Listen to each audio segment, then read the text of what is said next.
Generally काय होतं, पण रिटायरमेंटचे पैसे आले ना की जनरली लोक काय करतात की घर घेतात, की त्या घरातनं मला रेंटल इन्कम मिळेल आणि घराची किंमत पण ओव्हर द पिरियड वाढेल. हा एक हे असतो. आज विचार करा, 1 करोड रुपयाच्या खाली घर येत नाही.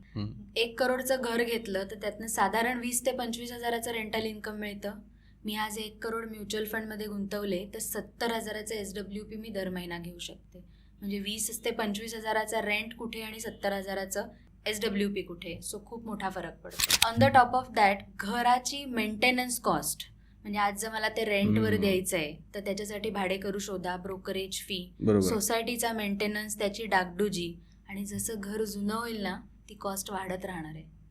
म्युच्युअल फंड्समध्ये मेंटेनन्स कॉस्ट ॲज सच 0 आहे. थर्ड पॉईंट असा येईल की आज मी घराची कॉस्ट वाढणार आहे, भविष्यात मला त्यातनं रिटर्न मिळतील, म्हणजे जे आपण ॲप्रिसिएशन म्हणतो ना, ते जर बघितलं तुम्ही पास्ट रेकॉर्ड तर ते 5 ते 60% वर नाही आहे. ओके. वेअर ॲज म्युच्युअल फंडमध्ये आपण 5 वर्ष प्लस इन्व्हेस्टेड राहिलात तर 12% ॲप्रिसिएशन होऊ शकतं.